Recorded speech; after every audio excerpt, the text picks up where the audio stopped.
Good evening, everyone. So, in today's lecture, we will study about a very important topic of genetics, which is your pedigree analysis. ठीक है। देखिए, जो pedigree analysis है, जब भी हम pedigree analysis की बात करते हैं तो इसके अंदर बेसिकली हमें क्या स्टडी करना होता है कि जैसे कोई ट्रेड्स हैं, ठीक है, कि वो कैसे मतलब जनरेशन टू जनरेशन जा रहे हैं, ठीक है, क्योंकि इसके अंदर हम क्या स्टडी करते हैं, आपके ट्रेड्स। जैसे कोई डिजीज को स्टडी करना है या कोई करेक्टर को स्टडी करना है, ठीक है। तो पेडिग्री में बेसिकली पहले हम कुछ सिंबल्स के बारे में देखेंगे जो हम पेडिग्री में रिप्रेजेंट करते हैं, ठीक है। फिर मैं आपको कुछ बेसिकली इसमें आपको पता होना चाहिए कि रिसेसिव क्या होता है, डोमिनेंट क्या होता है, ठीक है। और अलग अलग मोड ऑफ इनहेरिटेंस होती है, ठीक है, कि वो एक्स लिंक्ड है, वो ऑटोसोमल है, या वो आपकी बाई लिंक्ड है, ठीक है। तो चलिए देखते हैं। और मेन इसके ऊपर क्वेश्चंस हैं, बट मेनली थोड़ा बहुत पहले आपको बेसिक क्लैरिटी होनी चाहिए कि कुछ पॉइंट्स है जो कि हमें थ्योरी के अंदर क्लियर होने चाहिए, ठीक है। तो देखिए, सबसे पहले हम देखते हैं, ये कुछ सिंबल्स हैं जिसको हम पेडिग्री में यूज करते हैं, ठीक है। तो वो हमें पहले सिंबल्स क्लियर हो। अगर मान लो सर्कल है, so that is basically your female, ठीक है। अगर स्क्वेयर है तो वो मेल के लिए होता है। And diamond if sex is unknown, ठीक है। इसमें अगर अफेक्टेड है इंडिविजुअल्स, तो उसको हम मतलब फिल कर देते हैं, जैसे इसमें ब्लू कर रखा है या ब्लैक जैसे भी होता है, affected individuals. This is showing the meeting if parents are unrelated, मतलब उनमें कोई ऐसे नहीं है कि फैमिली में कोई रिलेशन नहीं उनके अंदर। एक स्पेसिफिक टाइप ऑफ पेरेंट्स होता है जिन्हें हम क्या बोलते हैं, कॉन्सैनिजिनस पेरेंट्स। कॉन्सैनिजिनस पेरेंट्स वो होते हैं विच आर रिलेटेड, ठीक है। ये हमें यहाँ पर क्या शो कर रखा है, ऑफस्प्रिंग इन बर्थ ऑर्डर, ठीक है। जैसे मान लो कि ये फर्स्ट मेल हुआ, second female, third female and fourth male. इसके अलावा ये जो साइन होते हैं, ठीक है, ये मतलब ऐसे एग्जाम में तो आपको कम देखने को मिलेंगे, बट स्टिल एक होते हैं फ्रेटर्नल ट्विंस। फ्रेटर्नल का मतलब क्या होता है कि जिसमें दो जाइगोट बनते हैं, डाइजाइगोटिक। अब दो जाइगोट बनेंगे तो वो दोनों या तो मेल भी हो सकते हैं, दोनों फीमेल भी हो सकते हैं, एक मेल एक फीमेल भी हो सकता है। ये सिंबल होता है मोनोजाइगोटी के लिए, जैसे एक ही जाइगोट बना, अब वो दो में क्या हो गया, डिवाइड हो गया। अगर मान लो एक्स एक्स बना तो उससे दो बनेंगे तो दोनों फीमेल ही बनेगी, ठीक है। और अगर एक्स वाई बना था तो दोनों, अगर बेसिकली एक्स वाई बना तो वो डिवाइड होके क्या बना देंगे, एक्स वाई। तो इस केस के अंदर या तो दोनों मेल होंगे या दोनों क्या होंगे, फीमेल। ऐसा नहीं होगा कि बेसिकली आपका एक मेल बन रहा है एक फीमेल बन रहा है, ठीक है। वो सिर्फ किस केस में बनता है आपका, that is in case of fraternal twins, ठीक है। उस केस में ऐसा हो सकता है क्योंकि दो जाइगोट बन रहे हैं, इसका मतलब क्या है कि दो स्पर्म सेल्स दो एग सेल्स को फर्टिलाइज कर रहे हैं। ये जो नंबर बीच में लिखा होता है, जैसे this is for four male four female. एक होता है proband. Generally proband वो होता है कि जिसको आप देख रहे हो कि हाँ भाई इसके अंदर वो करेक्टर आया है, इसको वो डिजीज आई है, ठीक है। मतलब पेडिग्री से आप डिजीज को भी स्टडी करते हो, आप ट्रेड्स को भी स्टडी कर सकते हो। जैसे कोई ट्रेड डोमिनेंट होता है, कोई रिसेसिव होता है, ठीक है। ऐसे ही आप देख सकते हो इसमें डिकीज इंडिविजुअल, मतलब जिसकी डेथ होगी, मतलब पेडिग्री के अंदर, तो that is in this case a female, ठीक है। अब एक हेट्रोजाइगस। अब कई बार तो क्वेश्चन के अंदर मतलब आपको नहीं दिया होगा कि वो हेट्रोजाइगस है, वो खुद आपको जज करना होता है। हाँ, बट अगर उन्होंने ऐसे बीच में डॉट लगा रखा है, इसका मतलब ये हेट्रोजाइगस है, ठीक है। ऐसा नहीं कि हर क्वेश्चन के अंदर या हर पेडिग्री के अंदर ये आपको इंडिकेट कर रखा होगा। तो करा भी हो सकता है, इंडिकेट नहीं भी क्या हो सकता, बट अगर इंडिकेटेड है तो ये हेट्रोजाइगस है, ठीक है। और वन टू थ्री का मतलब क्या है, सक्सेसिव जनरेशंस, सक्सेसिव जनरेशंस, ठीक है। तो ये कुछ क्या है आपके, यू कैन से कि कुछ स्पेसिफिक आपके बेसिकली यू कैन से कि जो सिंबल्स हैं, ठीक है। और यू कैन से द कन्वेंशंस, वो सिंबल्स जो आपको पेडिग्री में देखने को मिलेगी, ठीक है। तो बेसिकली तो भैया मेल फीमेल है, और जनरली आपको बाकी चीजें तो कम ही शो कर रखी होती हैं, ऑफ स्प्रिंग दिखाए होते हैं, डिजीज दिखाई होती है बस। और डॉट है तो इसका मतलब वो हेट्रोजाइगस है, ठीक है। बट ये नहीं है कि आप कहोगे कि हर जगह डॉट, मतलब कहीं पेडिग्रीज में वो डॉट नहीं लगा होगा, तो आपको खुद ही जज करना पड़ता है कि वो हेट्रोजाइगस है या होमोजाइगस है, ठीक है। That you will come across जैसे जैसे हम क्वेश्चंस को करेंगे, ठीक है। अब जैसे ना अलग अलग टाइप के ट्रेड्स होते हैं, ठीक है। तो यहाँ पर एक टेबल है, ठीक है। तो अभी तो चलो मैं आपको बस ये यहाँ पर ये तो मेंशन्ड है कि एक रिसेसिव और डोमिनेंट, ठीक है। तो इसमें बट ये नहीं मेंशन्ड है कि वो ऑटोसोमल है या एक्स लिंक्ड है। जैसे कुछ मैं आपको बताऊंगा, कुछ आप खुद से देखना, ठीक है। जैसे आप देखो यहाँ पर कुछ नाम तो चलो आपने सुने होंगे, कुछ में भी नहीं सुने होंगे, ठीक है। बट चलो आपको पता है, जैसे एल्बिनिज्म, क्योंकि जैसे जैसे हम आगे जेनेटिक्स पढ़ेंगे ना, तो वहां वहां पर नाम आते रहेंगे डिजीज के, ठीक है। क्योंकि हम अलग अलग टाइप की जब स्टडीज करते हैं तो वहां पर आपको ये नाम देखने को मिलेंगे, ठीक है। जैसे एल्बिनिज्म, एल्कैप्टोन्यूरिया, अटैक्सिया, टैलेजिकटेसिया, इसको हमने डिस्कस करा था जब हम सेल बायो में पढ़ रहे थे, एटीएम एटीआर, ठीक है। कलर ब्लाइंडनेस, जैसे कलर ब्लाइंडनेस आपका होता है X linked recessive. Cystic fibrosis होता है autosomal recessive. Duchenne muscular dystrophy होता है एक्स लिंक्ड रिसेसिव, ठीक है। Galactosaemia, haemophilia, Lesch Nyhan syndrome, phenylketonuria, sickle cell anaemia, Tay सेक्स डिजीज, ठीक है। टे सेक्स डिजीज हमने कहाँ पढ़ी थी? लाइसोसोमल स्टोरेज डिजीज, जिसमें हेक्सोज एमिनिडेज ए नहीं बनता, ठीक है। ये ना अभी अभी तो जैसे मैं आपको पेडिग्री बता रहा हूँ ना, जैसे आगे हम जेनेटिक्स में कुछ टॉपिक्स पढ़ते हैं तो वहां पर ये कहीं ना कहीं ये डिजीज के नाम आएंगे, ठीक है। कुछ आपने सुनी भी हुई हैं, जैसे अब टेस एक्स हमने पढ़ी थी तब, सिकल सेल एनीमिया आपने बेसिक पढ़ा हुआ है, फिनाइल कीटोन्यूरिया, इसके अंदर फिनाइल एलेनिन हाइड्रोक्सिलेज नहीं बनता, ठीक है। तो ये कुछ कुछ नाम ऐसे होंगे जो आपने you are familiar with, but कुछ चलो अजीब नाम भी आपको देखने को मिलेंगे। जैसे ये लिखा है achondroplasia, brachydactyly, congenital stationary night blindness, Ehlers Danlos syndrome, hypotrichosis, Huntington disease, hypercholesterolaemia, Marfan syndrome, myotonic dystrophy. अब देखो इसमें क्या होता है, एक है ड्यूशीन, ये है एक्स, ये होती है एक्स लिंक्ड रिसेसिव। लेकिन ये जो मायोटोनिक होती है ये डोमिनेंट होती है और ऑटोसोमल डोमिनेंट होती है, ठीक है। कैसी होती है ये? Autosomal dominant. Neurofibromatosis, phenylthiocarbamide testing, porphyria, ठीक है। मतलब जनरली अगर हम बात करें ना नेट लेवल के एग्जाम की, तो उसमें ऐसा तो नहीं पूछा जाता ज्यादा कि वो आपसे पूछेंगे कि भाई ये ऑटोसोमल रिसेसिव डिजीज का एग्जांपल बताओ या एक्स लिंक्ड रिसेसिव का एग्जांपल बताओ। बट चलो कुछ नाम हमें पता होने चाहिए, ठीक है। वहां पर जनरली जो क्वेश्चन आता है वो थोड़ा प्रोबेबिलिटी से रिलेटेड आता है, ठीक है। जो अभी आपको धीरे धीरे समझ आ जाएगा कि किस टाइप से हमने क्वेश्चन को अप्रोच करना है, ठीक है। तो कुछ डिजीज के आपको एग्जाम्पल बताओ, ठीक है। जैसे मान लो +2 में पढ़ते थे एनसीईआरटी में, तो वहां पर रिसेसिव के एग्जाम्पल दे रखे हैं, sickle cell anaemia, phenylketonuria, thalassaemia. वहां पर एक्स लिंक्ड रिसेसिव के आपको बता रखे थे colour colour blindness, x linked recessive के कलर ब्लाइंडनेस और आपका हीमोफीलिया, ठीक है। ये जो होते हैं ना sickle cell anaemia, phenylketonuria, thalassaemia, ये किसके एग्जांपल होते हैं? ऑटोसोमल रिसेसिव के, ठीक है। और एक्स लिंक्ड रिसेसिव के एग्जांपल क्या होते हैं? जैसे आपका हीमोफीलिया हो गया, कलर ब्लाइंडनेस हो गया, ठीक है। ऐसे ये मायोटोनिक डिस्ट्रोफी ऑटोसोमल डोमिनेंट है, ठीक है। तो ये तो थोड़ा आपको शायद टाइम लगे ये याद करने में, बट जैसे जैसे हम एग्जांपल्स पढ़ेंगे ना, पहले तो हमें बेसिक पता हो कि ये जो मैं वर्ड्स यूज कर रहा हूँ, ऑटोसोमल क्या होता है और आपका एक्स लिंक्ड क्या होता है, ठीक है। क्योंकि हमें ना क्वेश्चन जनरली जो आएगा उसमें ना हमें पेडिग्रीज में जज करना है कि ऑटोसोमल क्या होता है, एक्स लिंक्ड क्या होता है। उसके बाद हमें क्या देखना है कि ऑटोसोमल डोमिनेंट क्या होता है, ऑटोसोमल रिसेसिव क्या होता है, एक्स लिंक्ड डोमिनेंट क्या होता है और एक्स लिंक्ड रिसेसिव क्या होता है, ठीक है। देखो मेन इसके अंदर क्या आपके क्वेश्चंस है, तो मोर जितने ज्यादा आप क्वेश्चंस करोगे आपके लिए उतना ही ये आप उतनी जल्दी मतलब पेडिग्री को जज कर पाओगे, ठीक है। एंड दैट क्योंकि जो कुछ पॉइंट्स हैं वो तो बहुत लिमिटेड से हैं कि इस वाले ऑटोसोमल रिसेसिव में ऐसे होता है, ऑटोसोमल डोमिनेंट में ऐसे होता है, तो वो तो बहुत ही इजी है, वो तो हमें समझ में आ जाता है, वो कोई थ्योरी में इतनी कुछ कॉम्प्लिकेटेड नहीं है। बट पेडिग्री के अंदर आपको ये जज करना, जैसे एक पेडिग्री आई और वो आपसे पूछेंगे बताओ ये ऑटोसोमल है, एक्स लिंक्ड है, रिसेसिव है, डोमिनेंट है, और कई जगह पर हमारा किसी जगह कंसेप्ट लगेगा प्रोबेबिलिटी का, ठीक है। किसी जगह कंसेप्ट लगेगा प्रोबेबिलिटी का, ठीक है। तो चलिए पहले मैं आपको समझाता हूँ बेसिक कि होता क्या है। सबसे पहले हम बात करेंगे ऑटोसोमल रिसेसिव की। सबसे पहले हम कौन सी पेडिग्री की बात करेंगे? ऑटोसोमल रिसेसिव, ठीक है।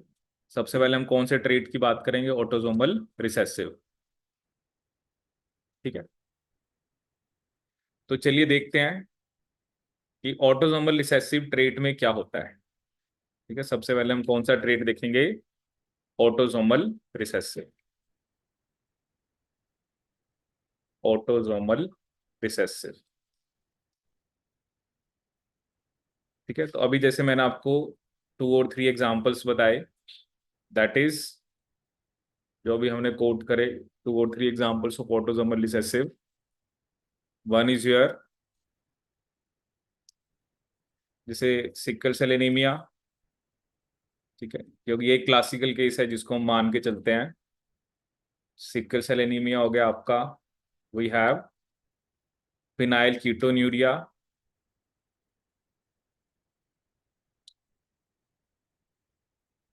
Phenyl ketonuria. And one example we have of that is your thalassaemia. ये सब किसके एग्जांपल हैं, और thalassaemia, these are example of autosomal recessive.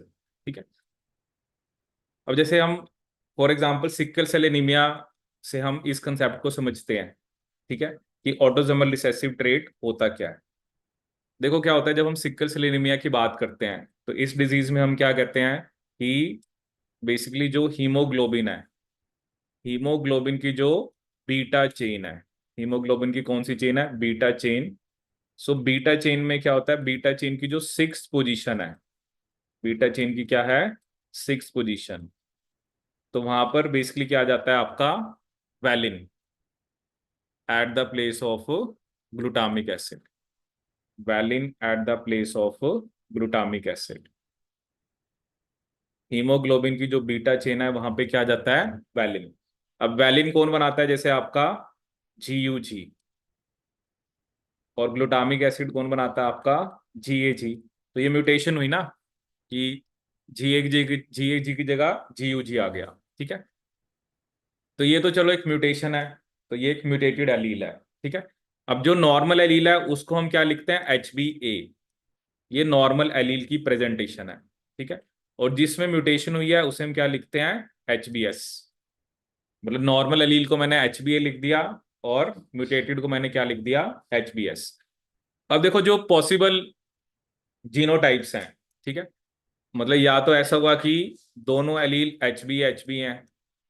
ठीक है, या क्या होगा, एक एलील HbA है, दूसरी HbS है, या दोनों की दोनों एलील्स कैसी हैं, HbS। यही 3 केसेस बनते हैं। ठीक है, अब रिसेसिव में होता क्या है, ठीक है, ऑब्वियसली इसको डिजीज नहीं होगी, इसको भी नहीं होगी। डिजीज सिर्फ उसको होती है जिसके अंदर दोनों रिसेसिव एलील होंगी। ठीक है, सिंपल बात है। अब क्या होता है ना, अभी तो हम इसका एग्जांपल ले रहे हैं, अदरवाइज जब हम कोई भी क्वेश्चन सोल्व करते हैं वहां पर हम क्या लेंगे, एक एलील कैपिटल ए है, एक स्मॉल ए है। ठीक है, कैपिटल ए को डिजीज नहीं होगी, कैपिटल ए स्मॉल ए को भी डिजीज नहीं होगी, डिजीज सिर्फ किसको होगी, स्मॉल ए को। ठीक है, तो वहां पर हम सिंपली ऐसे ही लेके चलेंगे, हर जगह अब एच बी नहीं लिखेंगे ना, क्योंकि ये तो हम सिकल सेल एनीमिया को समझने के लिए हमने एक नोटेशन लिया है। ठीक है, अदरवाइज ये नहीं कि हर केस में हम यही लेके चलें, we have capital A small A. ठीक है, अब ये ऑटोसोमल रिसेसिव की क्या करेक्टरिस्टिक है, हमें सबसे पहले उसको समझना है। ठीक है, ऑटोसोमल रिसेसिव में क्या होता है, फॉर एग्जाम्पल आपके जो दोनों पेरेंट्स हैं, ठीक है, अगर मान लो उनको डिजीज नहीं भी है, फिर भी जो उनका चाइल्ड है उसमें डिजीज आ सकती है। ठीक है, अब वो क्या होता है, अगर अगर दोनों के दोनों पेरेंट्स कैरियर है, HbA HbS and HbA HbS। ठीक है, क्योंकि इसी केस में आ सकती है, क्योंकि अगर एक HbA है तब तो आ ही नहीं सकती, क्योंकि डिजीज होने के लिए दोनों तरफ से HbS आना चाहिए। ठीक है, ये बिल्कुल बेसिक है, या आपने बेसिक क्लासेस में पढ़ा होगा, इसमें कुछ टिपिकल नहीं है। ठीक है, थ्योरी वैसी सी है, थ्योरी में कुछ चेंज नहीं है, सिर्फ क्वेश्चन वही सबसे मेन है, कि क्वेश्चन को वो हमारे से किस फॉर्म में पूछ रहे हैं। ठीक है, बेसिक वही है, आपको पेडिग्री जो आपने बेसिक पढ़ा हुआ है वो वही है। तो यहाँ पर हम क्या लिखते हैं, HbA HbS, और यहाँ पर भी मैं क्या लिखूंगा, HbA HbS। ठीक है, अब ये क्या बना, HbA HbA HbA HbS HbA HbS and HbS ये मेरे पास क्या बन गई, 4 पॉसिबिलिटीज। ठीक है, तो एक HbHb है, दो HbHbS है, और एक आपका HbS। ठीक है, अब हमें पता है डिजीज तो सिर्फ किसको होगी, जो HbS है। ठीक है, ये एक तरह से नॉर्मल है, इनको आप कैरियर्स बोल सकते हो, because they are carrying the allele but they are not affected. ठीक है, तो अगर हम यहाँ पे लिखें कि व्हाट इज द प्रोबेबिलिटी, अगर दोनों पेरेंट्स कैरियर हैं तो जो प्रोबेबिलिटी है of disease to a child, तो वो कितनी है, 1/4, क्योंकि आउट ऑफ 4 सिर्फ 1 कोई डिजीज है। तो मेरा आंसर क्या आ गया, 1/4।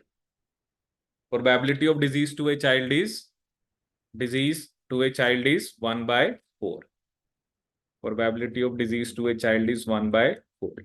लेकिन अगर वो मेरे से ये क्वेश्चन पूछता है कि probability of disease to a male child, probability of disease to a male child, तो क्या आंसर होगा? हम्म, क्या आंसर देंगे हम? 1/8। ठीक है, तो बेसिकली क्या है, प्रोबेबिलिटी ऑफ डिजीज टू, अगर हम किसकी बात कर रहे हैं, मेल चाइल्ड की, तो देखो क्या ना, अब मेल होने की प्रोबेबिलिटी और चाइल्ड होने की और डिजीज होने की प्रोबेबिलिटी, ठीक है, डिजीज होने की प्रोबेबिलिटी तो कितनी है, 1/4। अब मेल होने की कितनी है, 1/2, क्योंकि मेल होगा या फीमेल होगा।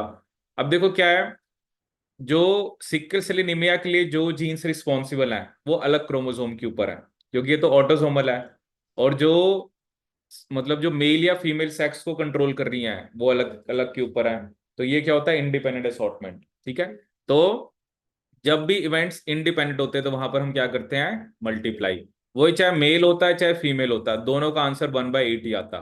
ठीक है, बट अब क्या होता है ना, जब जब हम एक्स लिंक्ड की बात करते हैं, इसका मतलब क्या होता है, जो डिजीज कंट्रोल करने वाली जीन है वो भी एक्स क्रोमोसोम के ऊपर है, और जो सेक्स कंट्रोल कर रही है वो भी एक्स क्रोमोसोम है। उस केस में 1/2 से मल्टीप्लाई नहीं करना होता, क्योंकि उसमें तो एक्स एक्स एक्स वाई खुद ही बता रहा है ये मेल फीमेल है। ठीक है ना, अब देखो क्या ना, देखो आपको ये चीज समझनी है कि जो डिजीज को कंट्रोल कर रही है जीन्स वो अलग क्रोमोसोम पे है। ठीक है, और जो मेल फीमेल सेक्स को कंट्रोल कर रही है वो अलग के ऊपर है, तो ये इंडिपेंडेंट है। ठीक है, लेकिन जब हम कोई ऐसा करेक्टर पढ़ेंगे जो एक्स लिंक्ड है, उसमें करेक्टर भी एक्स क्रोमोसोम के ऊपर है, और वही क्रोमोसोम सेक्स को कंट्रोल कर रहे हैं कि मेल फीमेल है, तो उस केस में हाफ से मल्टीप्लाई नहीं करना होता। ठीक है, आपको काफी हद तक जो क्वेश्चन एग्जाम में देखने को मिलेंगे ना, वो ऑटोसोमल रिसेसिव के, ठीक है, ज्यादातर question autosomal recessive x linked recessive के ज्यादा आते हैं। ठीक है, ये बेस है। ठीक है, अब हम कुछ पॉइंट्स पढ़ेंगे इससे रिलेटेड, और फिर मैं आपको पहले एक दो क्वेश्चंस कराऊंगा। ठीक है, अभी चलो पहले मैं आपको रिसेसिव का ही कराऊंगा। मेन क्या होता है ना, मेन तब पता लगता है जब आपको पेपर के अंदर उन्होंने सारे टाइप के करेक्टर दे रखे हैं, and how you will be able to जज। ठीक है, अभी हमने रिसेसिव पढ़ा है, और अभी एक दो क्वेश्चन हम जो है वो रिसेसिव से रिलेटेड करेंगे। ठीक है, तो ये क्या होगा, ऑटोसोमल रिसेसिव। अब हम कुछ पॉइंट्स पढ़ते हैं, after that will do 1 or 2 questions. ठीक है, अब देखो ऑटोसोमल रिसेसिव में फर्स्ट पॉइंट क्या है, जो भी ऑटोसोमल ट्रेट होता है, पहला पॉइंट उसने लिखा, appears in both sexes with equal frequency. Appears in both sexes with equal frequency, अब चाहे मेल है चाहे फीमेल है, ऑटोसोमल ट्रेट अपीयर होने के चांसेस इक्वल हैं। अभी हमने देखा ना दोनों का 1/8। ठीक है, trait tends to skip generation. कई बार ऐसा होता है कि बीच में एक जनरेशन आती है जिसको डिजीज ही नहीं होती, बट ये ऐसा नहीं है कि श्योरली है। ठीक है, जनरली जो डोमिनेंट ट्रेट होते हैं वो जनरेशन स्किप नहीं करते, बट जो रिसेसिव ट्रेट होते हैं दे टेंड्स टू स्किप जनरेशन, की जैसे पेरेंट्स को डिजीज थी, मतलब एक जनरेशन में, अगले जनरेशन में डिजीज ही नहीं आई, ठीक है, और उससे अगले में दोबारा आ गई, तो they tend to skip generation. But ऐसा नहीं है कि जनरेशन मतलब कई बार डोमिनेंट में भी हो सकती है। ठीक है ना, वो ऐसा नहीं है कि आप हर जगह यही लगा दो कि सर ने बताया था कि रिसेसिव में स्किप जनरेशन होती है। वो वही है ना, वो पैडिग्री थोड़ी सी आपको इस हिसाब से देते हैं, तो वो थोड़ा और भी आपको ध्यान से देखना पड़ता है। ये मतलब this is one of the point, but it's not like कि डोमिनेंट ट्रेट में जनरेशन स्किप नहीं हो सकती, ठीक है, वो अलग बात है, वो भी हम डिस्कस करेंगे। Affected offspring are usually born to unaffected parents. अभी हमने क्या केस लिया, दोनों पेरेंट्स हेटेरोजाइगस हैं, और बेसिकली क्या हुआ कि affected offspring are usually born to unaffected parents, कि पेरेंट्स तो अनअफेक्टेड हैं, फिर भी बच्चे में क्या आ गई, डिजीज आ गई। When both parents are heterozygous, approximately 1/4 of the offspring will be affected. अभी आपने यही निकाला है कि जब दोनों पेरेंट्स हेटेरोजाइगस हैं तो 25% जो है वो प्रोबेबिलिटी है, या 25% चांसेस हैं कि ऑफस्प्रिंग क्या होंगे, आपके अफेक्टेड होंगे, ठीक है। फिर नेक्स्ट पॉइंट क्या है, appears more frequently among the child of और चिल्ड्रन ऑफ कॉन्सैनिजिनस मैरिज। एक बार तो एग्जाम में क्वेश्चन यही आया था, उसने कहा कि एक ट्रेट है वो जनरेशन स्किप करता है, और कॉन्सैनिजिनस मैरिजेस जो होती हैं उसमें ज्यादा फ्रिक्वेंटली देखने को मिलता है, तो बताओ वो ट्रेट कौन सा है। तो उसका आंसर क्या था, ऑटोसोमल रिसेसिव ट्रेट, ठीक है। तो देखो थ्योरी पार्ट यही है, ठीक है। अब हम आएंगे इसकी एप्लीकेशन के ऊपर, कि वो पेडिग्री में हमसे कैसे क्वेश्चन पूछते हैं, ठीक है। तो अभी तक हमने क्या डिस्कस करा, रिसेसिव है और जनरेशन स्किप करता है, ये कुछ स्टैंडर्ड पॉइंट्स हैं, ठीक है, जो अभी हमने डिस्कस करे। अब चलिए जैसे मैं आपको एक क्वेश्चन कराता हूँ, और वहीं पे हमें पता लगेगा कि, क्योंकि that question will be basically, उसमें प्रोबेबिलिटी लगती है, तो वो प्रोबेबिलिटी की हमें कैसे में अप्लाई करते हैं वो हमें समझना है, ठीक है। अगर आप उसको समझ गए तो फिर आप प्रोबेबिलिटी बेस्ड क्वेश्चंस को इजीली कर सकते हो, ठीक है। तो पहले मैं आपको क्वेश्चन पे लेके जाता हूँ, बाकी ट्रेड्स पढ़ेंगे हम वन बाय वन, ठीक है। अब देखो ये हमारे पास एक क्वेश्चन है, ठीक है।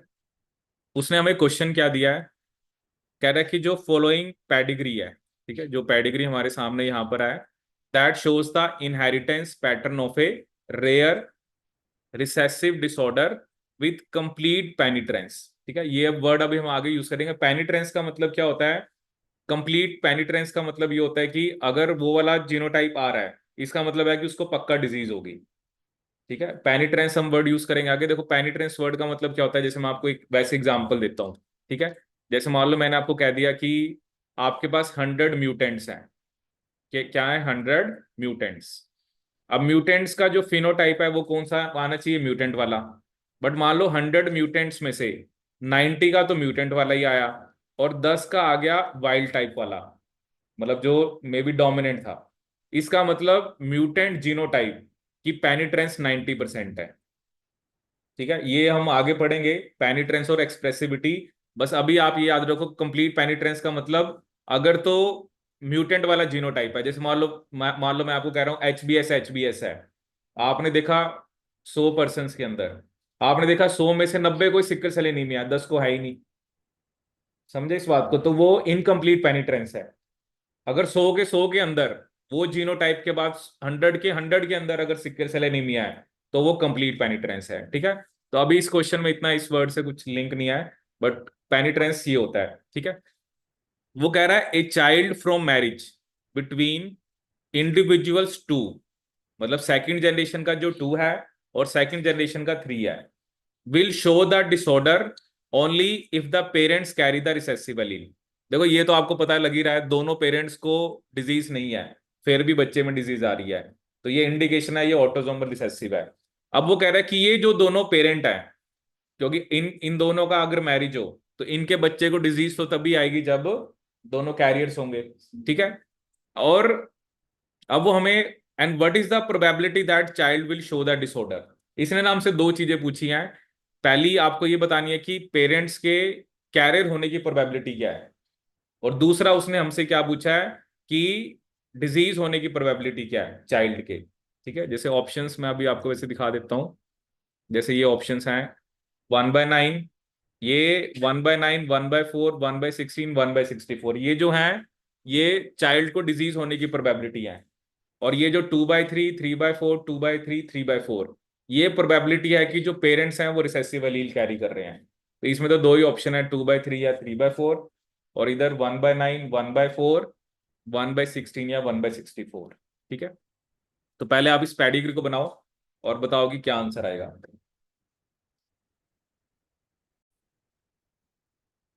ठीक है। तो चलिए इस क्वेश्चन को देखते हैं, ठीक है, कि किस तरह से हम इस क्वेश्चन को अप्रोच करेंगे।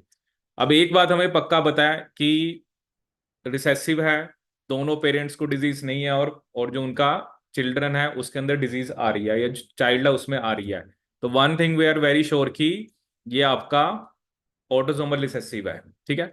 अब देखिए क्या है, अगर दोनों पेरेंट्स को डिजीज नहीं है, ठीक है, और इधर भी दोनों को नहीं है, बट इधर सेकंड जनरेशन में फीमेल को आ रही है और इधर मेल को आ रही है, तो one thing is for sure, ये कैपिटल ए स्मॉल ए है, ये भी कैपिटल स्मॉल ए है, ये भी कैपिटल स्मॉल ए है, ये भी कैपिटल स्मॉल ए है। ठीक है, स्मॉल ए तो कोई है नहीं, और अगर आप एक को कैपिटल ए ले लोगे तो डिजीज आगे आएगी नहीं। डिजीज आने के लिए दोनों पेरेंट्स से स्मॉल ए आना चाहिए। Now we are very sure कि ये तो स्मॉल ए ही है, और ये भी स्मॉल ए है, इसके बारे में तो हमें श्योरिटी है। ठीक है। अब बात आती है सेकंड जनरेशन का सेकंड और थर्ड। ठीक है। अब आप जब भी क्रॉस कराते हो कैपिटल ए स्मॉल ए का कैपिटल ए स्मॉल ए से, तो आपको पता है एक कैपिटल ए आता है, दो कैपिटल ए स्मॉल ए आते हैं, एक स्मॉल ए आता है। तो ये बात पे तो मैं पूरा श्योर हूं कि ये स्मॉल ए तो है नहीं, क्योंकि इसको तो डिजीज ही नहीं है, इसको तो कट कर दो, तो ये तो हो नहीं सकता। अब बचेगी तीन, लेकिन डिजीज तभी आगे आएगी जब वो कैपिटल स्मॉल ए होगा, क्योंकि ये होगा तो डिजीज आएगी नहीं। तो इसका मतलब क्या है, out of three two capital small A हैं, तो इस पेरेंट के बेसिकली कैरियर होने की प्रोबेबिलिटी है 2/3। सेम वे इसकी भी 2/3, क्योंकि ये भी सेम ही है। तो parents carrying the recessive allele, उसकी प्रोबेबिलिटी आ गई 2/3। ये हमारा आ गया। अब अगर कैपिटल ए स्मॉल ए, ये कैपिटल ए स्मॉल ए है, और दूसरा पेरेंट भी क्या है, कैपिटल ए स्मॉल ए, तो जब इनके बीच में डिजीज होती है, मतलब इनके बीच में जब मेटिंग होगी, तो डिजीज आने की प्रोबेबिलिटी कितनी है, 1/4। क्योंकि कैपिटल ए स्मॉल ए को कैपिटल ए स्मॉल ए से कराओगे तो स्मॉल ए कितने आने हैं, 1/4। अब इसमें क्या है, अब इसमें हम गलती क्या करते हैं, हम आंसर 1/4 लगा देंगे, बट ऐसा नहीं है। इसमें क्या है, आई वॉन्ट दिस, पहले इसकी प्रोबेबिलिटी, एंड दिस। तो आपको तीनों प्रोबेबिलिटी को मल्टीप्लाई करना पड़ेगा, क्योंकि डिजीज तभी आएगी जब सेकंड जनरेशन का फर्स्ट पेरेंट क्या होगा, हेटेरोजाइगस, तो उसकी प्रोबेबिलिटी कितनी है, 2/3। जो सेकंड जनरेशन का थर्ड थर्ड शो कर रखा है, इसके भी कैरियर होने की प्रोबेबिलिटी कितनी है, 2/3, और डिजीज होने की प्रोबेबिलिटी कितनी है, 1/4। I want this and this, तो इस केस में मेरा आंसर क्या आएगा, 1/9। देखो ये 1/4 तभी आएगा ना जब आप इनको मानोगे कि ये कैरियर है, तो आपको इनकी प्रोबेबिलिटी से मल्टीप्लाई करना पड़ेगा। अगर तो आप श्योर होते ना, जैसे इस केस में हम श्योर थे, ये कैपिटल स्मॉल ही है, इसलिए मैंने इनकी प्रोबेबिलिटीज नहीं ली, इसमें इसमें नहीं ली ना मैंने। हम श्योर क्यों हुए, क्योंकि सेकंड जनरेशन में फर्स्ट को डिजीज है। दिस थिंग इज शोइंग कि ये कैपिटल स्मॉल ही है, यहां पर मैंने इनकी प्रोबेबिलिटी नहीं ली, मतलब 1 ही है जब हमें श्योर ही है। लेकिन जब आप पेरेंट के जीनोटाइप के बारे में नहीं श्योर हो, और जब उसकी कुछ प्रोबेबिलिटी है, so you have to multiply this probability, इनकी प्रोबेबिलिटीज को भी मल्टीप्लाई करना पड़ेगा। आई वॉन्ट एंड दिस, क्योंकि आउटकम लास्ट में आपको ये चाहिए ना, तो उसके लिए आपको तीनों प्रोबेबिलिटी को मल्टीप्लाई करना पड़ेगा। तो मेरा आंसर क्या आएगा, 1/9। तो डिजीज होने की probability 1/9, parents carrying the recessive allele की प्रोबेबिलिटी 2/3। ठीक है। अगर आप श्योर हो ना कि यही जीनोटाइप है, तब आपने प्रोबेबिलिटी नहीं लेनी है। प्रोबेबिलिटी हमें उसी केस में लेनी है जिस केस में बेसिकली आप क्या नहीं हो, आप मतलब श्योर नहीं हो कि यही वाला है। ठीक है ना। अब करने को तो हम, अगर आप यहाँ पे ये प्रोबेबिलिटी नहीं लेते, आंसर तो फिर भी 1/4 ही आना था। फिर तो आपने मान ही लिया ना कि वो कैपिटल स्मॉल ए है। अगर आपने जब मान ही लिया तो फिर पेरेंट्स की प्रोबेबिलिटी आप क्यों लोगे। लेकिन उसको मानना पड़ेगा, पहले वो प्रोबेबिलिटी भी लेनी पड़ेगी। You have to multiply all three probabilities, and then you will get the right answer. ठीक है। तो क्या आ गया, अब वही होता है ना, कई जगह पे आंसर आपको 1/4 भी मिल जाएगा, बट दैट इज इनकरेक्ट। मतलब जेनेटिक्स एक ऐसा सब्जेक्ट है जिसमें ना आपको इनकरेक्ट आंसर्स मिलने की प्रोबेबिलिटी भी ज्यादा है, क्योंकि हर एक बंदा अपने अपने हिसाब से समझता है क्वेश्चन को। क्योंकि इसमें क्या होता है कि किसी ने, जैसा मैं आपको 1/4 भी कह देता, आप तब भी खुश हो जाते, सर ये तो सही है, कि नहीं मान लेते, तब भी आप मेरी बात मान लेते। तो इसमें ना थोड़ा सा है ये सब्जेक्ट ना, इसलिए आपको राइट आंसर पता होना, क्योंकि करेक्ट आंसर पता है तभी आप उस क्वेश्चन को कर पाओगे। ठीक है, फिर डिजीज ही नहीं आएगी आगे। हो सकते थे ना, तभी तो प्रोबेबिलिटी लिया है। प्रोबेबिलिटी वर्ड ही तब यूज होता है ना जब श्योरिटी है ही नहीं। अगर कैपिटल ए होते तो डिजीज आनी नहीं थी आगे।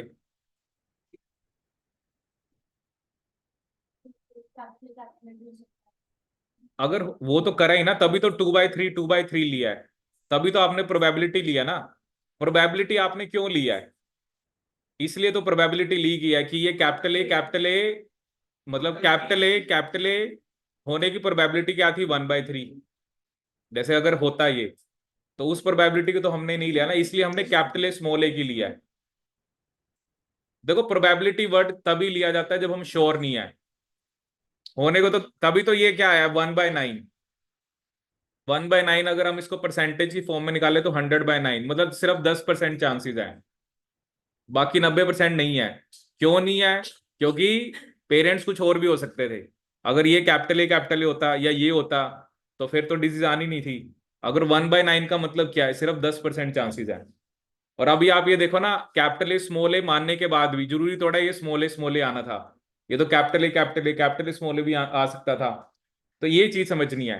प्रोबेबिलिटी वर्ड ही तब यूज किया जाता है जब हम किसी चीज के बारे में श्योर ही नहीं है। अगर तो मैं श्योर होता, तो जैसे मैं यहाँ पे श्योर था, ठीक है, और क्योंकि श्योर क्यों था, क्योंकि मुझे सेकंड जनरेशन में पता है फर्स्ट को डिजीज है, तभी ये प्रोबेबिलिटी है। अगर आप अभी जैसे कई बार ऐसा क्वेश्चन आएगा कि जिसमें आपको यू आर श्योर कि ये यही है, उस केस में आप प्रोबेबिलिटी नहीं लोगे। ठीक है, अभी वो भी क्वेश्चन आपको कराऊंगा। ठीक है, तो प्रोबेबिलिटी सिर्फ तब लेनी है। और देखो श्योरिटी कहां से आ रही है, आप इस चीज को देखना है। इनके वाई आई वॉज श्योर कि ये कैपिटल स्मॉल ए है, मैं यहां से श्योर हुआ। ठीक है, और तो कोई है नहीं ना, और तो कोई मेरे पास था नहीं। अगर इसको डिजीज नहीं होती तो फिर हम ये भी श्योरिटी से कुछ नहीं कहते कि ये दोनों हेट्रोजाइगस हैं। ठीक है, चलिए क्वेश्चन और दिखाता हूं आपको। तो इसका आंसर आया हमारा 1/9, and the probability of the parents carry the recessive allele. देखो प्रोबेबिलिटी यही बात है कि, क्योंकि हम ना क्वेश्चन की गलती इसलिए कर देते हैं क्योंकि जो चीज हमें चाहिए होती है हम सीधा उसको मान लेते हैं। ठीक है ना, अब मुझे क्या चाहिए था कि डिजीज आनी चाहिए, तो मैंने दोनों को हेट्रोजाइगस ले लेना था और आंसर 1/4 कर देना था। लेकिन you have to take the other aspect also, कि जैसे अभी आपने ये कहा कि वो कैपिटल ए भी तो हो सकता था। That is why we have taken the probability. Otherwise नहीं लेते तो आंसर 1/4 था। ठीक है, अब लेकिन देखो 1/4 के साथ उसने 3/4 भी कर रखा है, 1/4 के साथ 2/3 भी नहीं जा रहा। मतलब इसमें यह भी था कि 2/3, अगर क्योंकि 3/4 क्या है, वो उसने उसको भी ले लिया जिसको डिजीज थी। अब आप श्योर थे ना इसको तो डिजीज है नहीं। अगर इसको डिजीज नहीं है तो why you are taking small A into consideration. If you take that thing into consideration then you will take it as 3/4। Answer फिर भी आपने 1/4 निकालना था, तो ये भी मिस्टेक हो सकती थी। ठीक है, अब ये क्वेश्चन चलो आप करके दिखाओ, बताओ इसका क्या आंसर होगा। ठीक है, सो ये क्वेश्चन हमें क्या दिया हुआ है, the inheritance pattern of a common trait which shows complete penetrance. ठीक है, वही कंप्लीट पेनिट्रेंस यहाँ भी वर्ड यूज किया। अब देखो क्वेश्चन के अंदर आपको, जैसे जो आंसर है इसके अंदर उसमें या तो वाई लिंक्ड है या ऑटोजोमल। ठीक है, देखो वाई लिंक्ड क्या होता है, वाई लिंक में मतलब सारे मेल्स में होना चाहिए। जैसे अगर यहाँ पर मेल को है तो सब में आना चाहिए था, तो ये वाई लिंक तो नहीं है। वाई लिंक ट्रेट की खास बात ये होती है। और एक आपको इंडिकेशन यहाँ पे दिख रही है, सेकंड जनरेशन के जो दोनों पेरेंट्स हैं उनको डिजीज है नहीं, फिर भी आगे डिजीज आ रही है, तो ये एक इंडिकेशन है कि ये ऑटोजोमल है। ठीक है, उसने यहाँ पे रिसेसिव तो नहीं बोला, बट वैसे ऊपर लिखा हुआ था रिसेसिव, तो चलो इसने वर्ड नहीं यूज करा, बट ये ऑटोजोमल रिसेसिव है। अब देखो क्या है, the probability that child from the marriage of individual third generation one, ये थर्ड जनरेशन वन है, और third generation two will show the trait is B, वो प्रोबेबिलिटी हमें बतानी है। Considering that individual 3 1 is a carrier of the trait, ये तो मुझे मतलब गिवन है, ये कैरियर है, कैरियर का मतलब ये कैपिटल ए स्मॉल ए है, ये बात पक्की है। क्योंकि ये तो बाहर से आया ना, तो इसका तो ऊपर से तो कुछ पता नहीं चल रहा। अब ये बात भी हमें पता है कि ये कैपिटल स्मॉल ए है, ये कैपिटल स्मॉल ए है, क्योंकि डिजीज इसको तभी आई है। सेम कंसेप्ट कि अब डिजीज कब आएगी आगे, जब ये कैपिटल स्मॉल ए होगा, और इसके कैपिटल स्मॉल ए होने की प्रोबेबिलिटी कितनी है, 2/3। अब जब कैपिटल स्मॉल ए होता है, तो स्मॉल ए आने की प्रोबेबिलिटी कितनी है, 1/4। I want this and this, so 2/3 into 1/4, so my answer will be 1/6। अब देखो यही ऐसे ही सही क्वेश्चंस, जिसमें जैसा पिछला क्वेश्चन करा वैसे से कंसेप्ट इसमें लगा। अब वही होता ना, जब हम चीजों को करते हैं तब हमें पता लगता है उसकी अप्रोच क्या है। ठीक है, अब जैसे अब पिछला क्वेश्चन मुझे बैकग्राउंड क्लियर हुआ, तो मुझे पता लग गया कि जब भी मुझे इस टाइप का क्वेश्चन करना है, अगर तो मैं श्योर हूं तब मुझे प्रोबेबिलिटी लेनी नहीं है, अगर मैं नहीं श्योर हूं तो मुझे प्रोबेबिलिटी जो है वो लेनी पड़ेगी। ठीक है, और उसको बेसिकली मल्टीप्लाई भी करना पड़ेगा, because I want this and this. मैंने आपको बताया ना, प्रोबेबिलिटी के अंदर जहां पर भी एंड वर्ड आ गया वहां पर आपको मल्टीप्लाई करना पड़ेगा। I want this and this, I want this and this. ठीक है, आ गया समझ में ये। ठीक है, जैसे ये जो एंड और होता है, जैसे एक क्वेश्चन मैं आपको कराता हूँ, थोड़ा सा आपको ना एंड और का कंसेप्ट क्लियर होगा। ठीक है, ये क्वेश्चन चलो मैं आपको वैसे ही बताता हूँ। जैसे मान लो मैंने आपको एक क्वेश्चन दिया कि मान लो एक पेरेंट्स हैं, चलो उनके मान लो उनके जो बच्चे हैं, ठीक है, मान लो उनके 2 चिल्ड्रन हैं। जैसे क्वेश्चन वो कैसे फ्रेम करेगा, उसने कहा कि probability of disease to a child, probability of disease to a child is 1/4, कि डिजीज होने की प्रोबेबिलिटी कितनी है, 1/4। ठीक है, अब उसने क्वेश्चन मेरे को ये दिया कि आप मुझे ये बताओ क्या प्रोबेबिलिटी है, मान लो उनके 2 चिल्ड्रन है, उन पेरेंट्स के 2 चिल्ड्रन है, ये प्रोबेबिलिटी बताओ, इस चीज की प्रोबेबिलिटी बताओ कि एग्जैक्टली वन चाइल्ड या एग्जैक्टली वन चिल्ड्रन को डिजीज है, एग्जैक्टली वन जो चाइल्ड है उसको डिजीज है। डिजीज होने की प्रोबेबिलिटी 1/4 है, कहता हूं उनके 2 चिल्ड्रन है। आपने इस चीज की प्रोबेबिलिटी बतानी है कि एग्जैक्टली एक चाइल्ड को डिजीज हो। इस चीज की प्रोबेबिलिटी आप बताओ कैसे कैलकुलेट करोगे। ठीक है, तो how to approach this type of question, तो probability of disease to a child हमें क्या दी हुई है, 1/4। ठीक है, और वो कह रहा है कि उसके उनके 2 चिल्ड्रन है, तो क्या प्रोबेबिलिटी है कि एग्जैक्टली वन चाइल्ड को डिजीज हो। ठीक है, अब इसमें देखो क्या है, इसमें ना केसेस बनाने पड़ेंगे हमें। केस 1, अब मान लो उनके 2 बच्चे हैं, एक का नाम है एक्स, दूसरे का नाम है वाई। ठीक है, अब मान लो आप कह रहे हो कि एक्स को डिजीज है, वाई को नहीं है, एक केस तो ये बनेगा। अब दूसरा केस ये भी बन सकता है कि एक्स को नहीं है, वाई को है, क्योंकि हमें तो दोनों केस मान के चलने पड़ेंगे, क्योंकि एग्जैक्टली वन बोला है। अब एग्जैक्टली वन में एक को है तो दूसरे को नहीं होनी चाहिए, अगर पहले को नहीं है तो दूसरे को होनी चाहिए। अब डिजीज होने की प्रोबेबिलिटी है 1/4, और प्रोबेबिलिटीज का सम होता है 1, तो नहीं होने की कितनी होगी, 3/4। और डिजीज होने की 1/4 है तो नहीं होने की 3/4 है।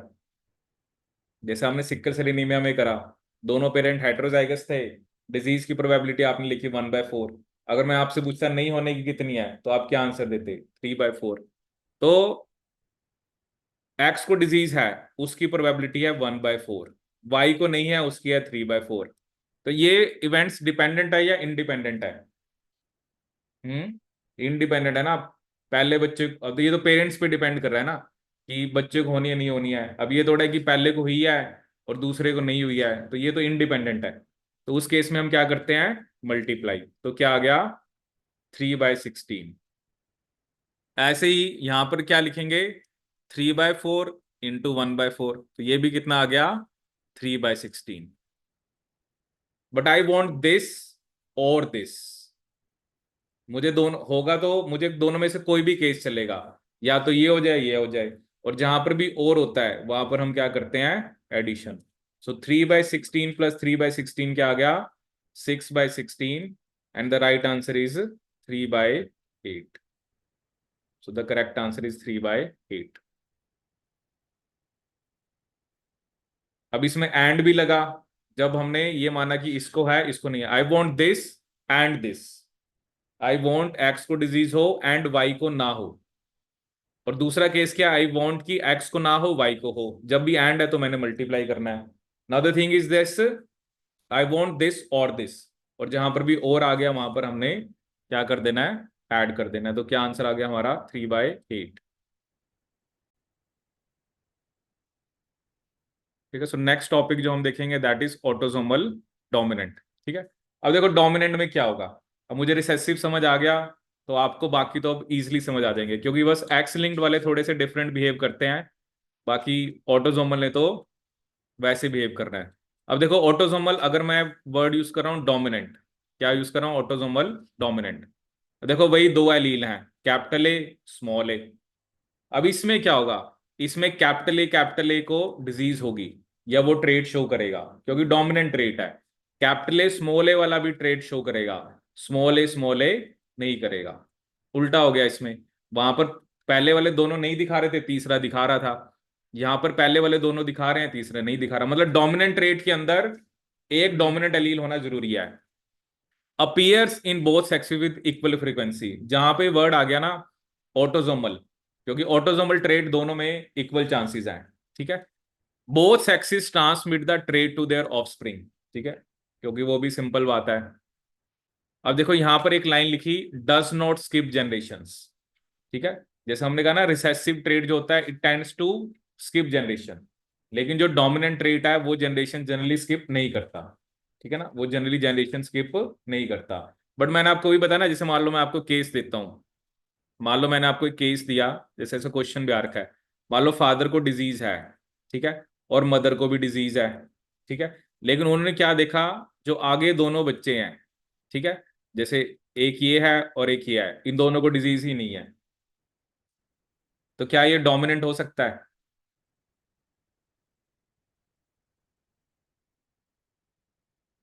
आप देखो ना, आप अगर इन दोनों को डिजीज है, इसका मतलब ये क्या नहीं, ये है डोमिनेंट ही ये. देखो रिसेसिव में तो अगर ये स्मॉल ए होते तो हो ही नहीं सकता आगे. अगर आप इसको लिख दो capital A small A, capital A small A, तो ये दोनों बच्चे स्मॉल ए आ नहीं सकते? आ सकते हैं. डोमिनेंट है ये. अब जब अब रिसेसिव नहीं बोलेंगे ना इसे, मतलब ट्रेट की बात हो रही है. अब जब जब दोनों पेरेंट्स को डिजीज है, तो ये कौन सा है? अगर तो आप इसको स्मॉल ए लिखते दोनों को, फिर तो आगे दोनों में डिजीज आनी चाहिए थी.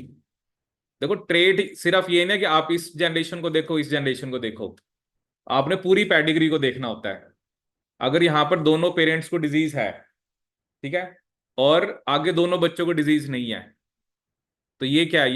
ये ऑटोसोमल डोमिनेंट का एग्जांपल है. क्वेश्चन वो पूछेगा ये पैडिग्री किसको बता रही है.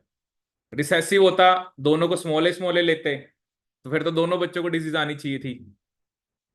अगर आप इसको, अगर आप ये कहते कि ये फादर भी स्मॉल ए है और मदर भी स्मॉल ए है, अगर रिसेसिव होता, फिर ऐसा कैसे हो सकता है कि दोनों बच्चों को डिजीज ना आए? फिर तो दोनों को आनी चाहिए थी, क्योंकि दोनों ही स्मॉल ए हैं.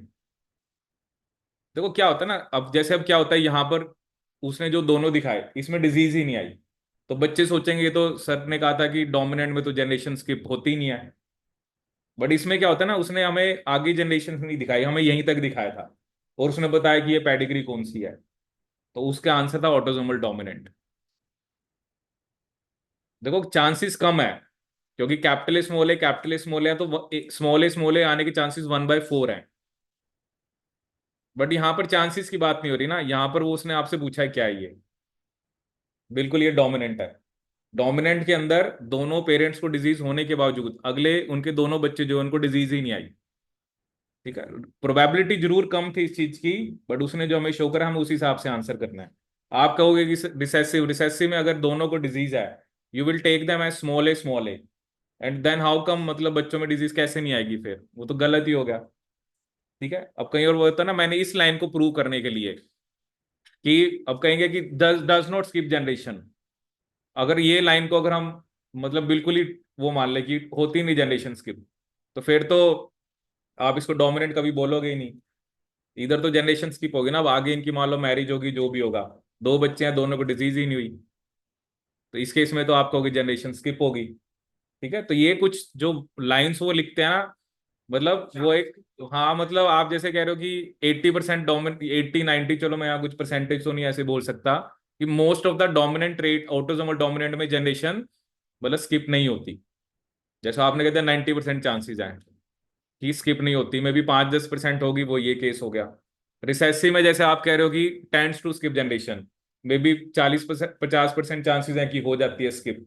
तो ये लाइंस जो है ना, ये सिर्फ एक स्टैंडर्ड कुछ पॉइंट्स हैं, ऐसे नहीं है कि इन पॉइंट्स को ही हमने मान लेना है। ठीक है, अगर इस पॉइंट को आप मानोगे तो आप कहोगे ऐसा होना ही नहीं चाहिए कि जनरेशन स्किप कैसे होगी। ठीक है ना, अब आगे मान लो इनकी मैरिज दिखा दी किसी, इसकी और इसकी, तो आप इस जनरेशन में तो फिर स्किप ही दिखा रहे हो ना कि इनको तो है ही नहीं। तो ये मान लो सेकंड जनरेशन आ गई, थर्ड आएगी, तो ये तो जनरेशन स्किप ही होगी बीच वाली। तो आप कहोगे आपने बताया था कि रिसेसिव में जनरेशन स्किप होती है, तो ऐसा नहीं है। तो you have to be very careful when doing these kind of questions. अब वो कह रहा है affected offspring must have an affected parent unless they possess a new mutation. इस केस के अंदर बेसिकली अगर आप ये कह रहे हो कि दोनों पेरेंट्स अनअफेक्टेड हैं, तब तो डिजीज आगे जा ही नहीं सकती। ठीक है ना, दोनों पेरेंट्स अनअफेक्टेड का मतलब क्या है, दोनों स्मॉल ए हैं। तो एक पेरेंट को अफेक्टेड होना जरूरी है, तभी डिजीज आगे जाएगी। ठीक है, और unless they possess a new mutation, हाँ अगर बाद में बच्चे में कोई नई म्यूटेशन होगी वो अलग बात है। ठीक है, कि बाद में उसके अंदर जैसे गया तो स्मॉल ए बट वो कैपिटल ए वाली अलील में चेंज हो गया, वो एक अलग बात है। But affected offspring must have an affected parent, एक पेरेंट का अफेक्टेड होना जरूरी है। और अगर तो पेरेंट हेट्रोजाइगस है, जैसे कैपिटल ए स्मॉल ए को स्मॉल ए से क्रॉस कराएं, तो ये तो टेस्ट क्रॉस की तरह हो गया, हाफ कैपिटल ए स्मॉल ए आएंगे, हाफ स्मॉल ए आएंगे, तो 50% ऑफस्प्रिंग विल बी अफेक्टेड। ये तो टेस्ट क्रॉस ही हो गया ना, अगर एक पेरेंट हेट्रोजाइगस है तब, और दूसरा पेरेंट क्या है, अनअफेक्टेड। डोमिनेंट के अंदर अनअफेक्टेड वो है जो स्मॉल ए है, और heterozygous capital A small A. Unaffected parents do not transmit the trait. अब देखो ना, दोनों चीजें उल्टी हैं। वहां पर जिसको आप डिजीज कह रहे थे, दैट वो स्मॉल ए, यहां पे स्मॉल ए को डिजीज नहीं है। समझ रहे हो ना इस बात को, वहां पर आपने किसको डिजीज कही थी रिसेसिव में, स्मॉल ए को, and capital A and capital A small A were unaffected. यहां पर तो डिजीज ही कैपिटल ए और कैपिटल ए को है, स्मॉल ए को डिजीज नहीं है। तो ये दोनों में फर्क है। जनरली डोमिनेंट ट्रेट होगा तो दोनों में कभी ऐसा नहीं होगा कि दोनों पेरेंट को डिजीज नहीं है और बच्चे में आ गई, वो कुछ म्यूटेशन होगी बच्चे में, अलग बात है। अदरवाइज ऐसा नहीं होगा, at least one of the parent should be affected. ठीक है, दोनों स्मॉल ए को कराओगे तो उनमें तो है ही नहीं, उनमें कैपिटल ए है ही नहीं, तो आगे कैसे आ जाएगा। दोनों में से एक पेरेंट का अफेक्टेड होना जरूरी है, चाहे वो दोनों हो तो अलग बात है, वो भी केस हो सकता है, but at least one of the parents should be affected, only then the dominant trait will be passed on to the next generation. If both of them are unaffected, ये आगे नहीं जाएगा। ठीक है, जैसे देखते हैं इस पे भी कोई अगर, जैसे अब आपने ऑटोसोमल रिसेसिव और डोमिनेंट तो पढ़ लिया, अभी एक्स लिंक नहीं पढ़ा ना हमने,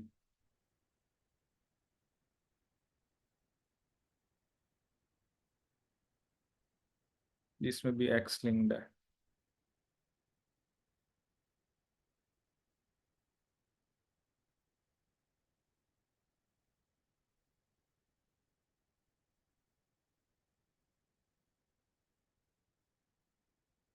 जैसे ये इसमें हम चलो देख सकते हैं, जैसे इसमें हमें क्या बोला है, autosomal dominant, autosomal recessive, x link dominant और सेक्स लिमिटेड। ठीक है, सेक्स लिमिटेड वर्ड का मतलब होता है कि वो एक ही को होता है, या मेल को होता है या फीमेल को होता है। इस पैडिग्री में तो मेल को भी डिजीज दिखा रखी है, फीमेल को भी। ठीक है, अब चलो हम इसमें से रिसेसिव डोमिनेंट देखते हैं। देखो रिसेसिव तो हो नहीं सकता, जो अभी हमने केस किया, मतलब ये वही केस बन रहा है। ये कैपिटल स्मॉल ए है, ये कैपिटल स्मॉल ए है, ये दोनों क्या आ गए, स्मॉल ए स्मॉल ए स्मॉल ए स्मॉल ए, ये क्या आ गया, कैपिटल ए स्मॉल ए, ये क्या आ गया, कैपिटल ए स्मॉल ए, ये आ गया स्मॉल ए स्मॉल ए। तो ये डोमिनेंट है। जो जो भी मैं आपको केस बता रहा था कि दोनों पेरेंट्स को डिजीज है लेकिन आगे दोनों बच्चों में डिजीज नहीं आई। ठीक है, देखो रिसेसिव होता, अगर इनको डिजीज होती तो दोनों बच्चों में डिजीज आती। ठीक है, और एक्स लिंक डोमिनेंट, ठीक है, एक्स लिंक चलो अभी हमने पढ़ा भी नहीं है। एक्स लिंक डोमिनेंट का मतलब तो क्या होगा, अगर फीमेल को डिजीज है, ठीक है, या मेल को है, तो फीमेल को तो होगी होगी, क्योंकि एक्स तो क्रोमोसोम जाना ही जाना है। स्मॉल होता है किसको? जैसे ये रेयर चांस है ना, मतलब आप कह रहे हो 10% पॉपुलेशन और नहीं, ऐसे नहीं 10%, वो उसको भूल जाओ जो मैं कह रहा हूं ना, आपको पेडिग्री के हिसाब से आंसर देना है। जैसे वाले केस में रिसेसिव देखो ना, अगर आप इसको रिसेसिव कह रहे हो तो ये दोनों स्मॉल ए हैं। तो जब ये स्मॉल ए हैं तो इनको डिजीज कैसे नहीं होगी बताओ? देखो क्या होता है ना, we need to answer according to the pedigree. ये नहीं, ये जो मैं आपको परसेंटेज, मतलब मैंने वो तो आपको एक एग्जांपल दिया है कि अब आप कहोगे ना कि ये फर्स्ट जनरेशन है, ये सेकंड है, अब ये तो चलो बाहर से आया है, अब आप कहोगे कि इन दोनों को डिजीज हुई नहीं, तो जनरेशन स्किप होगी। सेकंड जनरेशन में ये तो बाहर से आया, इसको तो छोड़ो, अब जनरेशन स्किप होगी तो आप कहोगे ये तो रिसेसिव है, क्योंकि आपने एक लाइन लिखवाई थी कि टेंड्स टू स्किप जनरेशन, और आपने लिखा है कि dominant does not skip generation, अब बच्चा लगा के आ गया ऑटोसोमल रिसेसिव। सिर्फ उस लाइन पे नहीं जाना ना, you have your answer will be according to the pedigree. तभी मैं कह रहा हूं ना, कुछ स्टैंडर्ड कुछ लाइंस नहीं है, कुछ अगर आप ऐसे फिक्स कर लोगे दिमाग में कुछ लाइंस को, तो फिर आप आंसर को गलत कर सकते हो। ठीक है, और ये नहीं है ना आप कहोगे कि एक ही पेडिग्री में डोमिनेंट रिसेसिव दोनों करेक्टर हम दिखाएं, ऐसा नहीं है। ठीक है, हाँ ऐसा हो सकता है कई बार आपको एक ऐसी पेडिग्री दी जाए जो डोमिनेंट रिसेसिव दोनों दिखा रही हो, ऐसा भी हो सकता है। उसके लिए आपको प्रूव करना पड़ता है कि ये ऑटोसोमल डोमिनेंट भी हो सकती है, ऑटोसोमल रिसेसिव भी हो सकती है। कई बार ऐसी पेडिग्री भी वो आपको दे सकते हैं, लेकिन उस केस में फिर आपको तीन चार जो होंगे उसका कॉम्बिनेशन दिया होगा कि ये ऑटोसोमल डोमिनेंट को भी रिप्रेजेंट कर सकते हैं, रिसेसिव को भी कर सकती है, ऐसा भी हो सकता है। बट यहाँ पर हमारे पास कॉम्बिनेशन वाला क्वेश्चन नहीं है, तो ये ऑटोसोमल क्या है, डोमिनेंट। ठीक है, आगे समझ?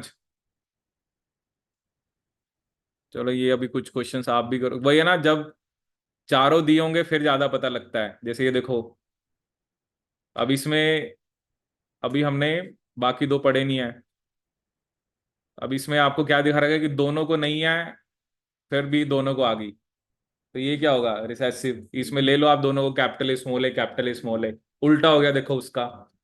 इसमें डोमिनेंट तो हो ही नहीं सकता, डोमिनेंट जो भी वर्ड होता है ना उसमें दोनों में से एक पेरेंट का होना जरूरी है, तो दोनों में दोनों पेरेंट को है ही नहीं, तो ये तो डोमिनेंट तो हो ही नहीं सकता। बस ऐसे ऐसे ये 2 मार्क्स के क्वेश्चन आते हैं पेपर में।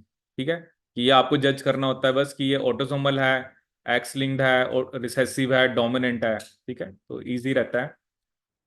चलो थोड़ा सा मैं आपको एक्स लिंक्ड रिसेसिव के बारे में बताता हूँ।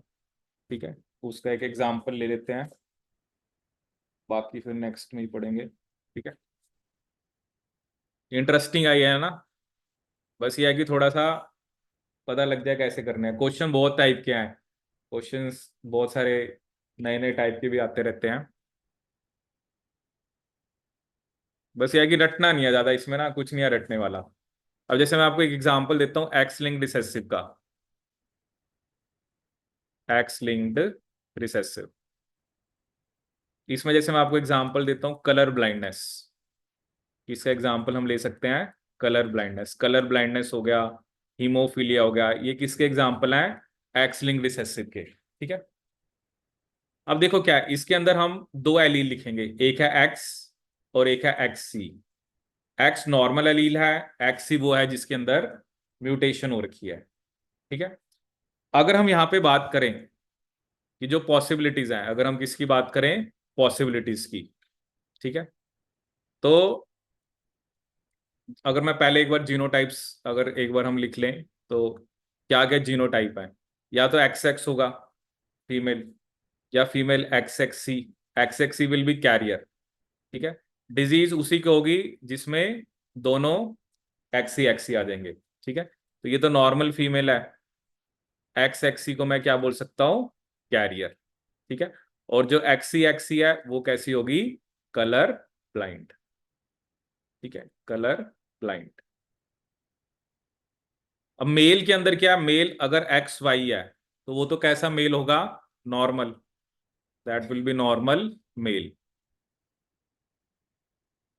ठीक है, and if it is X C Y तो वो कैसा होगा, कलर ब्लाइंड। देखो मेल के अंदर क्या होता है कि ये जो कंडीशन होती है, जैसे मेल के अंदर फॉर एग्जांपल एक्स क्रोमोसोम बड़ा है और वाई क्रोमोसोम कैसा है, छोटा है, तो क्या होता है कि अब ये यहाँ पर एलील है तो इसके सामने कुछ है ही नहीं, तो ये जो जो कंडीशन होते हैं ना इसे बोलते हैं हेमिजाइगस, कि मेल के अंदर मतलब चलो मे भी कुछ जीन्स ऐसे होंगी जो कि प्रेजेंट होंगी एक्स और वाई पे भी, ठीक है, या कुछ ऐसी होंगी जो वाई पे है एक्स पे नहीं है, बट ये जो जीन है ये इसके लिए मतलब सामने नहीं है। नॉर्मली जब हम बोलते हैं ना कि ये फर्स्ट पेयर है सेकंड पेयर है तो वो होमोलोगस होते हैं, कि बिल्कुल आमने सामने उनकी एलील होती है। यहाँ पर ये जो कलर ब्लाइंडनेस को कंट्रोल करने वाली है, इसकी यहाँ पर कोई भी सामने वाई क्रोमोसोम पे कोरस्पोंडिंग एलील होती ही है, तो अगर एक भी आ गई तो उसको डिजीज हो जाएगी। ठीक है, इसलिए ये ट्रेट आपको मेल्स में ज्यादा देखने को मिलेगा, क्योंकि फीमेल को डिजीज होने के लिए दोनों एलील रिसेसिव होनी चाहिए, बट मेल के अंदर अगर एक को भी आ गई तो वो कलर ब्लाइंड है। ठीक है, तो इसमें जैसे हम एक केस मान लेके चलते हैं फॉर एग्जाम्पल की जो मदर है वो कैरियर है एक्स एक्स सी और फादर नॉर्मल है। ठीक है, तो इसमें क्या होगा, अगर मैं यहां पे लिखूं एक्स एक्स सी और एक्स वाई,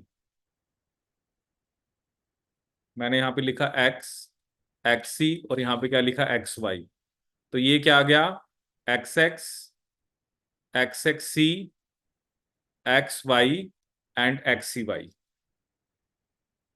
ठीक है, अब इसमें अगर हम देखें कि जो प्रोबेबिलिटी है, ठीक है, अगर हमसे ये पूछा जाए कि जो चाइल्ड है या इनके जो चिल्ड्रन है उसको डिजीज होने की क्या प्रोबेबिलिटी है, तो वो तो आएगी, अगर वो चाइल्ड को पूछ रहा है तो दैट विल बी 1/4, क्योंकि चार में से एक को आने के चांसेस हैं। लेकिन अगर वो इसमें ये लाइन ऐड कर दे, probability of disease to a male child, तो क्या आएगा, 1/2। अब देखो यहाँ पे दो मेल हैं, x Y x C Y, एक को डिजीज है एक को नहीं है, और ये पूछेगी probability of disease to a female child, तो वो होगी 0, क्योंकि इस केस में फीमेल को तो डिजीज नहीं होगी, क्योंकि या तो वो कैरियर आएगी या नॉर्मल आएगी, सो दिस प्रोबेबिलिटी इज 0। ठीक है, सो अब ये जो केस हमने पढ़ा है कि जो प्रोबेबिलिटी ऑफ डिजीज है वो क्या आपकी, दैट इज मेल के होने के चांसेस कितने हैं, 1/2, फीमेल को कितने हैं, बेसिकली 0, और चिल्ड्रन को होने के कितने चांसेस हैं आपके, दैट इज 1/4। ठीक है, अब देखो इसमें क्या होता है, जैसे हम एक केस क्या लेते हैं कि ये जो डिजीज है, ठीक है, ये जो सन हमने यहां पर लिया है, इसको ये डिजीज कहाँ से आई है, ये मदर वाली साइड से आई है।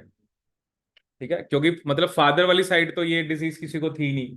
ठीक है, तो इसमें क्या होता है कि अब जैसे मदर के अंदर मान लो उसके फादर से आई, जैसे मान लो इसके जो पेरेंट्स थे, जो जो ये फीमेल है इसके पेरेंट्स क्या थे, फॉर एग्जाम्पल फीमेल मतलब इसकी इनकी मदर नॉर्मल थी, X X and X C Y, तो ये जो एक्स सी कहाँ से आया, फादर से, तो फादर से किस में गया, डॉटर में, और डॉटर से किस में गया, ग्रैंडसन में। इसे बोलते हैं हम क्रिस क्रॉस इनहेरिटेंस, कि जो ट्रेट फादर से किस में जाता है, फादर से गया डॉटर में, और डॉटर से किस में गया, ग्रैंडसन में, डॉटर से किस में गया, ग्रैंडसन में, इसे हम क्या बोलते हैं, आपकी क्रिस क्रॉस इनहेरिटेंस। ठीक है, फादर से डॉटर, डॉटर से ग्रैंडसन।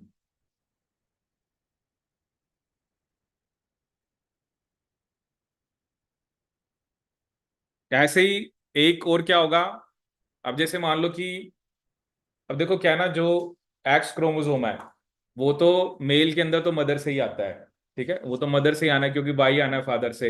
ऐसे ही हम क्या लिखते हैं, जैसे मदर, अब मदर से किस में गया, फॉर एग्जाम्पल जैसे हमने फादर से लिखा था डॉटर, तो मदर से मान लो किस में गया, सन में। जैसे अब मदर से सन में गया, ठीक है।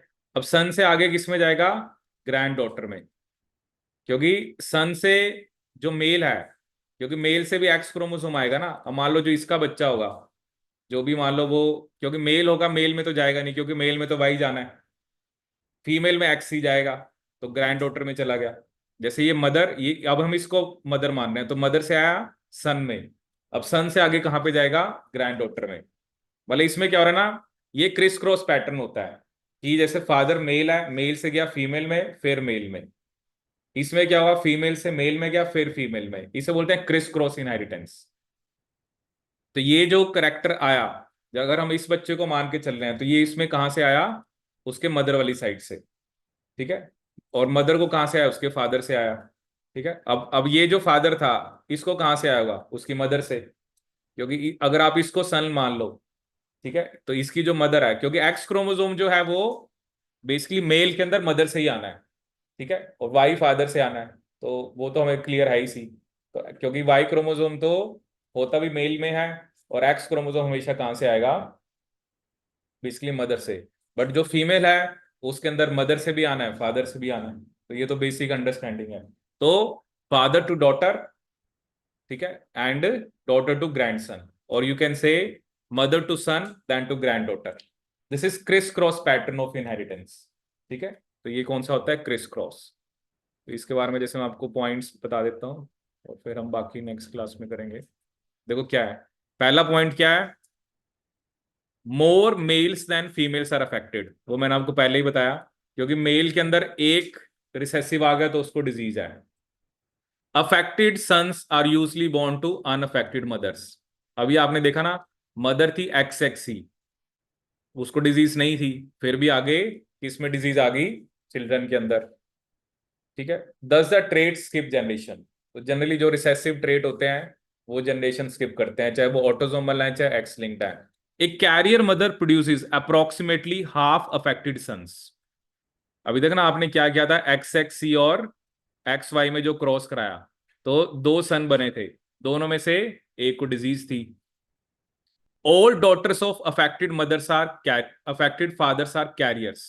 अगर फादर को डिजीज है तो सारी की सारी डॉटर कैरियर आएंगी, क्योंकि फादर से तो एक्स आना ही आना है, and is never pass from father to sun.